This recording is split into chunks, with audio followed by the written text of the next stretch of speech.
Selamat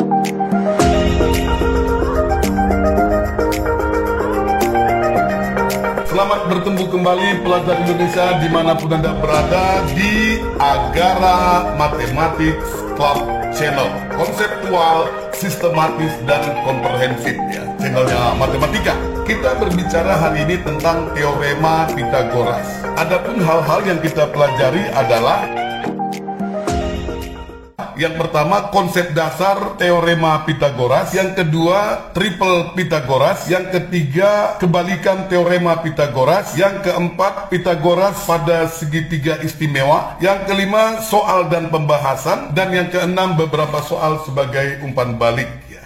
Kita masuk yang pertama, yaitu konsep dasar tentang teorema Pythagoras. Perhatikan bahwa pada setiap segitiga siku-siku berlaku hubungan bahwa hipotenusa kuadrat sama dengan jumlah kuadrat sisi-sisi penyikunya. Ya, jadi pada segitiga itu ada namanya sisi penyiku, sisi yang membentuk sudut siku-siku, dan ada yang namanya hipotenusa, yaitu sisi yang tepat berada di depan sudut siku-siku. Untuk lebih jelasnya, perhatikan segitiga ABC berikut yang siku-siku di sudut A. Maka di depan sudut A ditulis dengan huruf kecil A, di depan sudut B sisi B, di depan sudut C sisi C. Bahwa AB merupakan sisi penyiku dan AC juga merupakan sisi penyiku karena mereka membentuk sudut siku-siku. Dan BC dikatakan sisi miring atau hipotenusa ya. Jadi dari gambar ini mari kita perhatikan baik-baik. Sisi AB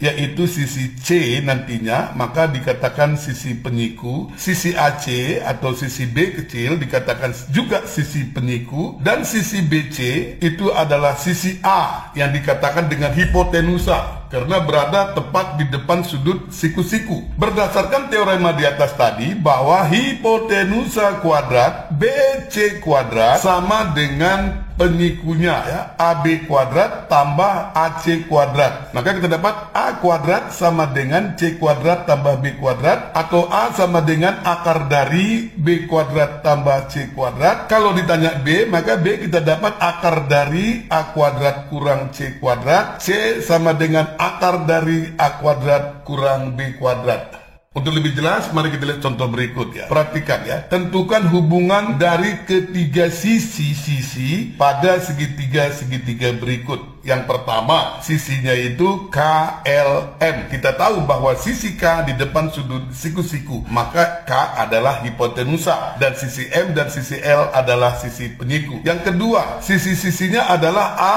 B, dan C. Dan sisi C dikatakan hipotenusa karena di depan sudut siku-siku, maka sisi A dan B adalah sisi penyiku. Yang ketiga, sisinya adalah X, Y, dan Z. Dan kita tahu di depan sudut siku-siku adalah sisi Y. Berarti Y lah hipotenusanya atau sisi miringnya. Jadi jawab kita, perhatikan sudut siku-siku pada setiap segitiga di atas, maka sisi di depan sudut siku-siku itu adalah hipotenusa atau sisi miring atau sisi terpanjangnya. Untuk nomor 1, maka kita dapat K sama dengan akar dari M kuadrat tambah L kuadrat, atau L sama dengan akar dari K kuadrat kurang M kuadrat, atau M sama dengan akar dari K kuadrat kurang L kuadrat. Begitu juga dengan nomor 2, bahwa hipotenusanya adalah C, maka C sama dengan akar dari A kuadrat tambah B kuadrat, atau A sama dengan akar dari C kuadrat kurang B kuadrat, atau B sama dengan akar dari C kuadrat dikurang A kuadrat. Begitu juga nomor 3, bahwa Y adalah hipotenusa, maka Y sama dengan akar dari X kuadrat tambah Z kuadrat, atau X sama dengan akar dari Y kuadrat kurang Z kuadrat, atau Z sama dengan akar dari Y kuadrat kurang X kuadrat. Contoh lain misalnya, perhatikan, tentukan nilai X dari segitiga-segitiga berikut. Nah, ada dua sisi diketahui, kita disuruh menentukan sisi yang ketiga. Untuk yang pertama, hipotenusanya atau sisi miringnya adalah sisi 13, karena itu berada di depan sudut siku-siku, maka X sama dengan akar dari 13 kuadrat kurang 5 kuadrat, akar dari 169 kurang 25, akar dari 144 sama dengan 12. Yang kedua, kedua, hipotenusanya adalah 12, maka X-nya sama dengan akar dari 12 kuadrat kurang 10 kuadrat, akar dari 144 dikurang 100, maka kita dapat X-nya akar dari 44. Yang ketiga, hipotenusanya atau sisi miringnya adalah X, maka X sama dengan akar dari 3 kuadrat tambah 4 kuadrat, 9 tambah 16, akar dari 25 adalah 5. Yang keempat, hipotenusanya adalah 9, maka X sama dengan akar dari 9 kuadrat kurang 7 kuadrat, 81 dikurang 49, maka kita dapat akar dari 17.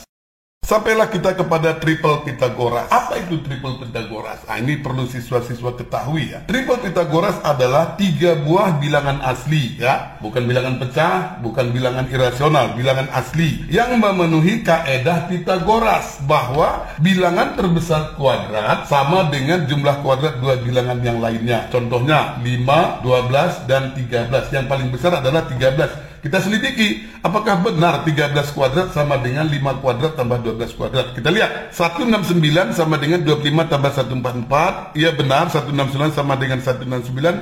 Jadi, 5, 12, dan 13 adalah triple Pitagoras, merupakan triple Pitagoras ya. Sekarang untuk mendapatkan bilangan-bilangan triple Pitagoras ini, kita bisa pelajari dari tabel berikut. Ini adalah tabel untuk menemukan triple Pitagoras. Untuk apa triple Pitagoras? Untuk menambah kecepatan kita dalam berhitung, bahwa kalau kita sudah hafal triple Pitagoras itu, maka kalau dua sudah diketahui, maka yang ketiga kita langsung dapat tanpa harus dihitung. Cukup dengan menghafal triple Pitagoras. Demikian. Misalnya sisi yang satu 3, yang satu lagi 5, maka pasti sisi yang satu lagi adalah 4. Karena 3, 4, 5 juga triple Pitagoras. Sekarang mari kita lihat bagaimana menemukan triple Pitagoras itu. Kita lihat tabel berikut.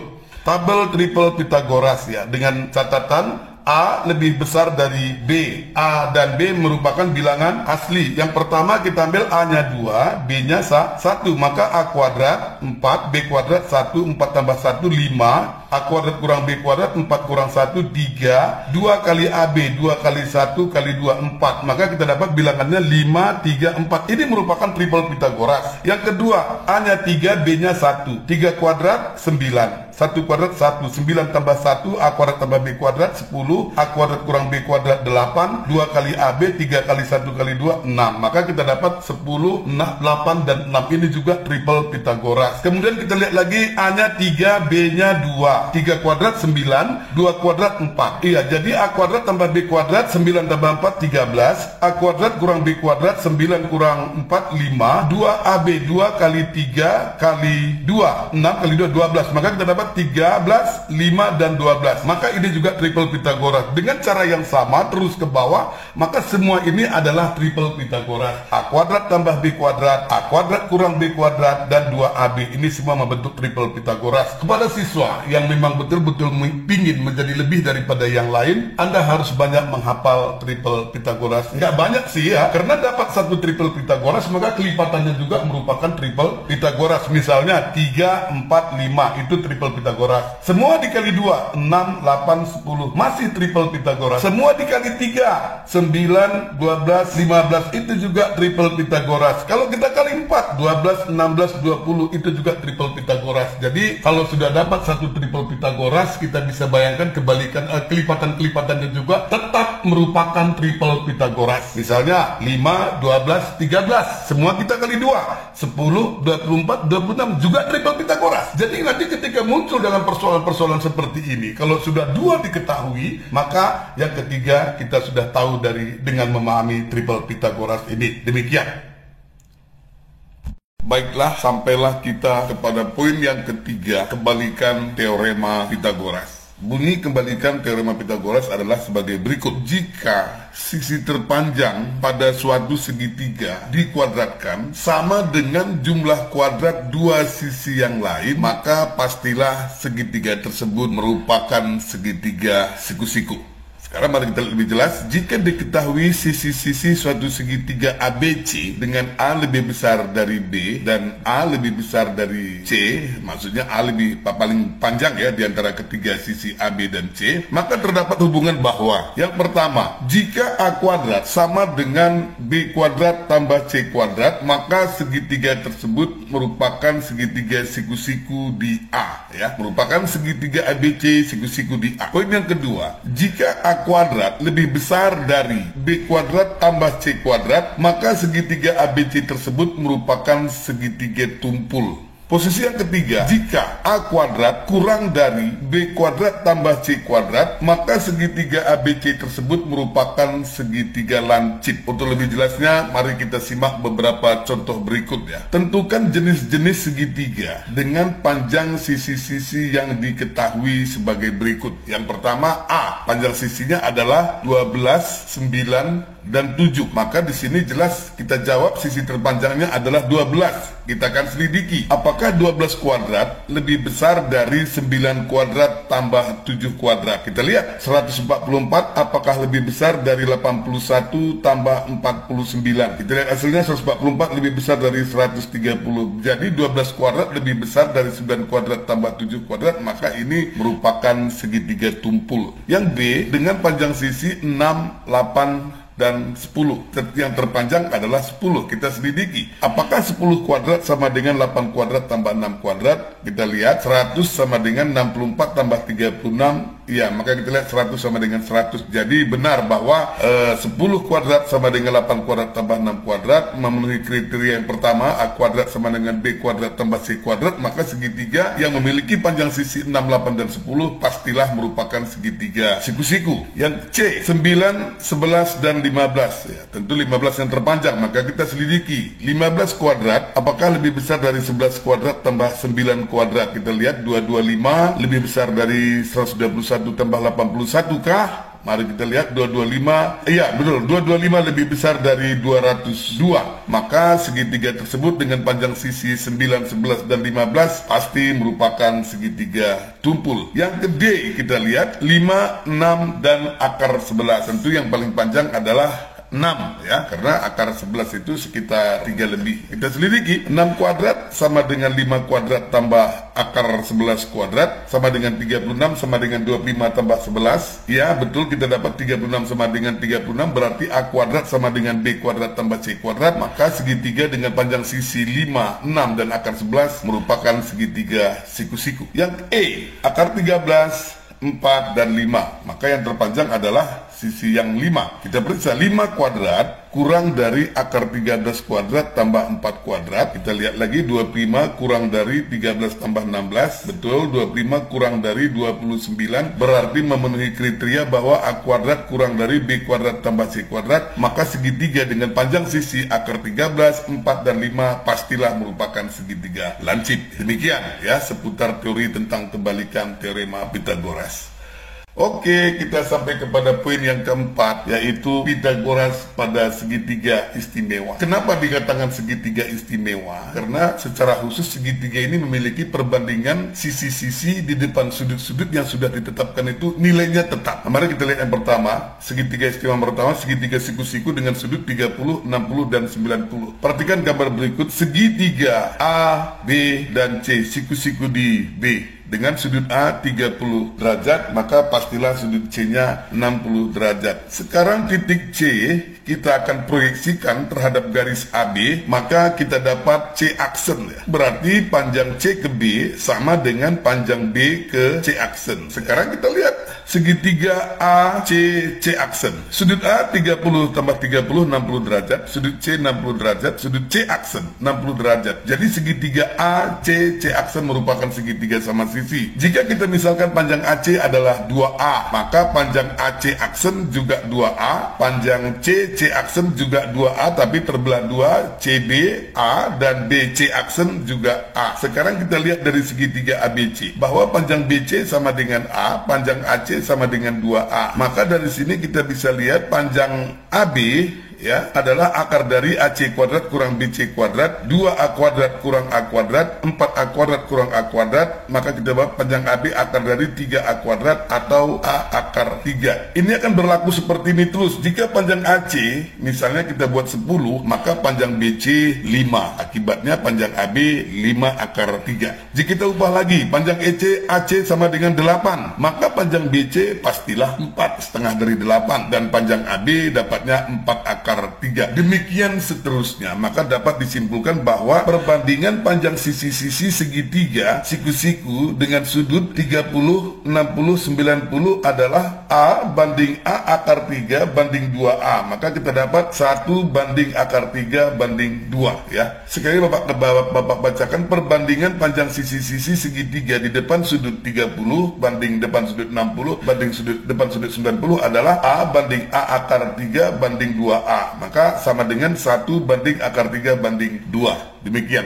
Sampai kita kepada segitiga istimewa yang kedua, yaitu segitiga dengan sudut 45, 45, dan 90. Perhatikan segitiga ABC. Karena sudut B45, sudut C45, maka pastilah segitiga ABC merupakan segitiga siku-siku sama kaki, ya. Siku-siku di sudut A. Kita misalkan panjang AB A, panjang AC A, maka dari segitiga ABC ini siku-siku di A, maka kita dapat panjang BC sama dengan AB kuadrat tambah AC kuadrat, atau A kuadrat tambah A kuadrat dapatnya 2A kuadrat, sehingga panjang BC sama dengan akar dari 2A kuadrat, atau panjang BC A akar 2. Ini juga berlaku seterusnya. Misalnya kita buat panjang AB 5, maka panjang AC 5, maka panjang BC 5 akar 2. Kalau kita ganti panjang AB 3, maka panjang AC juga 3, maka panjang BC 3 akar 2. Kalau kita ganti lagi panjang AB misalnya 7, maka panjang AC juga 7, maka panjang BC 7 akar 2. Demikian seterusnya,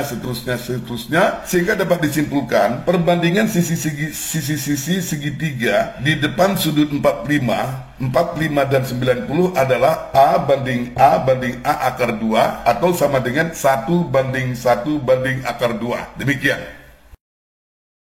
Baiklah, sampailah kita kepada poin yang kelima, yaitu beberapa soal dan pembahasan, atau dengan kata lain pemakaian teorema Pitagoras dalam beberapa soal atau dalam kehidupan sehari-hari. Kita lihat soal yang pertama. Sebuah tangga yang panjangnya 25 meter bersandar pada tembok. Jika jarak ujung bawah tangga ke tembok 7 meter, pertanyaannya tentukan tinggi tembok yang dapat dicapai oleh tangga tersebut. Nah, untuk menjawab soal seperti ini, kita harus buat model matematikanya. Kita harus buat sketsa gambarnya, ya. Perhatikan gambarnya.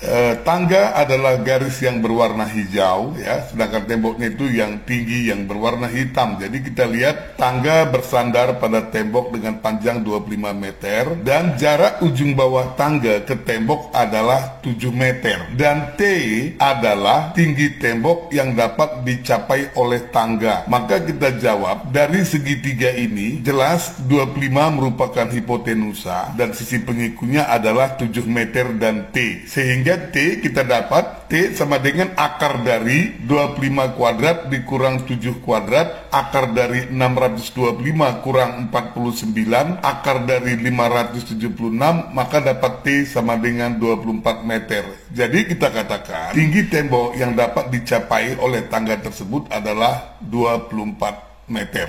Soal yang kedua, tentukan panjang diagonal sebuah persegi panjang ABCD tentunya dengan panjang 15 cm dan lebar 8 cm. Kita jawab, itu kita buat sketsa gambarnya. Perhatikan persegi panjang ABCD, maka diagonalnya adalah AC, ya. AC dan BD tentunya, tetapi panjang diagonal, kedua diagonal pada persegi panjang adalah sama. Dalam hal ini kita ambil diagonal bidangnya adalah AC, ya. Sehingga untuk menghitung panjang AC kita peroleh dari segitiga ABC siku-siku di B, maka kita dapat panjang AC itu adalah hipotenusa akar dari AB kuadrat tambah BC kuadrat. Maka kita dapat AC sama dengan akar dari 15 kuadrat tambah 8 kuadrat, ya. Akar dari 225 tambah 64, maka kita dapat panjang AC akar dari 289 sama dengan 17 cm. Soal yang ketiga, tentukan keliling belah ketupat dengan panjang diagonal-diagonalnya adalah 10 cm dan 24 cm. Kita tahu sifat pada belah ketupat itu adalah kedua diagonalnya berpotongan saling tegak lurus dan perpotongan itu membagi dua kedua diagonal menjadi dua bagian yang sama. Maka kita buat kode gambarnya adalah belah ketupat ABCD di mana diagonal AC berpotongan dengan diagonal BD di titik O dan kedua diagonal berpotongan saling membagi dua sehingga AO AC tadinya 10 maka AO 5 dan OC 5. Ya, diagonal BD ya, yaitu 24 cm, maka panjang B ke O 12, O ke D 12. Maka terbentuklah 4 buah segitiga siku-siku ya, dengan sisi penyikunya 5 dan 12 ya. Dan kita tahu juga bahwa belah ketupat keempat sisinya sama panjang ya. Dalam hal ini kita mau cari berapa panjang CD ya. Maka dari segitiga COD siku-siku di O, maka panjang CD sama dengan akar dari OC kuadrat tambah OD kuadrat ya. Sama dengan akar dari 5 kuadrat tambah 12 kuadrat sama dengan akar dari 25 tambah 144. Maka kita dapat panjang CD akar dari 169, panjang CD sama dengan 13 cm. Jadi keliling belah ketupat tersebut adalah 4 kali CD atau 4 kali S kita katakan.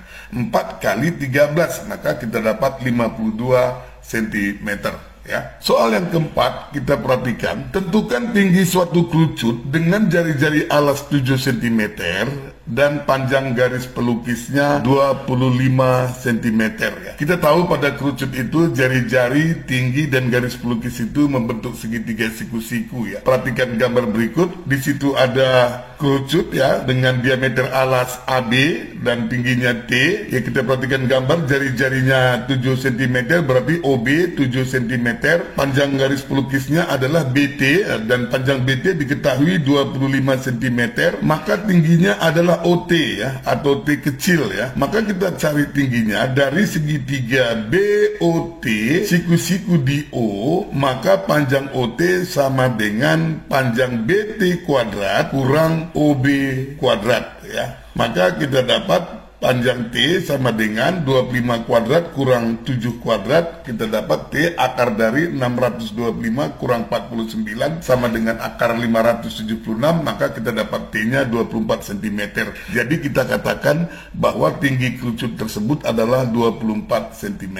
Alangkah indahnya kalau siswa sudah menghafal triple Pitagoras bahwa 7, 25, 24 itu adalah triple Pitagoras. Ya, kita bisa langsung dapat T-nya 24 tanpa melakukan perhitungan. Baik, kita sampai kepada soal yang kelima. Diketahui balok ABCD EFGH dengan panjang AB 24 cm, lebarnya 8 cm dan tingginya 6 cm. Pertanyaannya, tentukan panjang diagonal bidang AC, diagonal bidang AH, diagonal bidang AF dan panjang diagonal ruang AG. Ya, oke, kita akan jawab. Perhatikan gambar balok ABCD EFGH berikut. Perhatikan baik-baik ya. Kita akan coba mau menghitung panjang AC ya. Oke, perhatikan. Dari segitiga ABC siku-siku di B, maka panjang diagonal bidang AC sama dengan akar dari AB kuadrat tambah BC kuadrat. Akar dari 24 kuadrat tambah 8 kuadrat atau akar dari 576 tambah 64, maka kita dapat akar dari 640 ya, atau kita dapat 8 akar 10. Itulah panjang diagonal AC. Oke, sekarang kita mau cari panjang diagonal AH. Perhatikan dari segitiga ADH ya, siku-siku di D, maka berlaku hubungan bahwa AH sama dengan akar dari AD kuadrat tambah DH kuadrat ya. Akar dari 8 kuadrat tambah 6 kuadrat, akar dari 64 tambah 36, akar dari 100. Jadi panjang diagonal bidang AH adalah 10 cm. Demikian. Sekarang kita mau hitung berapa panjang diagonal AF. Perhatikan gambar sekali lagi. Dari segitiga siku ABF, segitiga ABF, perhatikan siku-siku di B, maka panjang AF sama dengan akar dari AB kuadrat tambah BF kuadrat ya. 24 kuadrat tambah 6 kuadrat 576 tambah 36, maka kita dapat panjang diagonal bidang AF adalah akar dari 612 cm. Baik, kita akan hitung panjang diagonal ruang yang terakhir ya, panjang diagonal ruang AG. Perhatikan, oke, dari segitiga ACG, siku-siku di C, maka berlaku hubungan bahwa AG itu sebagai hipotenusa sama dengan akar dari AC kuadrat tambah CG kuadrat ya. Akar dari 640 kuadrat tambah 6 kuadrat. Akar dari 640 tambah 36, akar dari 676, maka kita dapat panjang AG adalah 26 cm. Demikian. Baiklah, sampailah kita kepada poin yang keenam, beberapa soal sebagai umpan balik ya. Jadi diharapkan kepada siswa yang sudah memahami konsep yang disampaikan di atas tadi tentang Pitagoras, triple, kebalikan, segitiga istimewa, maka siswa mampu menjawab beberapa soal sebagai umpan balik ya untuk berlatih. Setelah mampu menyelesaikan soal ini, baru siswa bisa berlatih sebanyak-banyaknya soal matematika tentang Pitagoras. Tentunya untuk mendapatkan nilai lebih ya. Kita lihat soal yang pertama, tentukan hubungan sisi-sisi pada segitiga berikut ya. Di situ ada segitiga pertama dengan sisi A, B, dan C ya. Kita tahu bahwa A dan C merupakan sisi penyiku dan hipotenusanya adalah B. Segitiga yang kedua dengan panjang sisinya P, Q, dan R ya, di mana R-nya sebagai hipotenusa yaitu berada di depan sudut siku-siku. Maka siswa dengan mudah bisa menentukan hubungan tersebut. Segitiga yang ketiga dengan panjang sisinya X, Y, dan Z sebagai hipotenusa. Tentu X dan Y sebagai sisi penyiku. Ini juga mudah ya. Oke, kita masuk soal yang kedua. Tentukan nilai X dari segitiga berikut ya. Kita lihat gambar yang pertama. Sisi penyikunya 10 cm dan X, sementara hipotenusanya adalah 15. Maka X dengan mudah dapat dihitung. Segitiga kedua, sisi penyikunya X dan 35 cm, sedangkan hipotenusanya di depan sudut siku-sikunya 37 cm, maka tentunya nilai X dapat dihitung dengan mudah. Begitu juga segitiga yang ketiga dengan panjang sisinya, sisi penyikunya 10 cm dan 24 cm, dan X sebagai hipotenusa. Ini juga tentu siswa dapat menghitungnya dengan baik ya. Oke, kita sampai ke soal nomor 3. Diketahui trapesium ABCD dengan panjang AB 12 cm, panjang BC 13 cm, dan panjang CD 7 cm.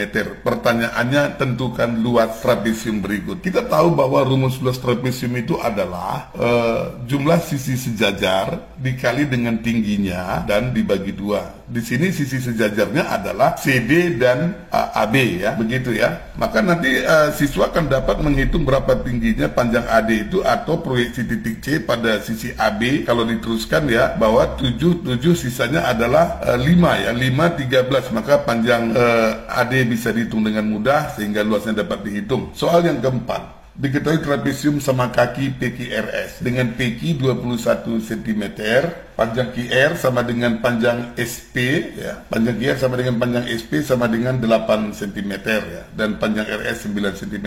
Tentukan luasnya. Ini trapesium sama kaki, itu sudah ada garisnya. SR itu kita turunkan ke bawah, dia 9, tentu sisanya 12, berarti 6 di kiri, 6 di kanan ya. 8, 6, maka tingginya dapat dihitung. Tingginya adalah jarak titik S ke proyeksi titik S pada garis PQ. Demikian, sehingga dapat dihitung tingginya dan dapat dihitung luasnya sekaligus. Yang kelima, jika X tambah 2, satu bilangan, dan X kurang 7 merupakan triple Pitagoras, tentukan nilai X ya. Kalau soal seperti ini, tentu yang paling panjang hipotenusanya adalah X tambah 2 ya. Nanti bisa dilakukan ya hubungannya dan dapat dihitung. Yang keenam, diketahui segitiga KLM siku-siku di L ya, jika sudut K 30 dan panjang sisi ML 7 cm, tentukan panjang KM dan KL. Ini tentunya menggunakan Pitagoras pada segitiga istimewa dengan sudut 30, 60, dan 90. Siswa cukup membuat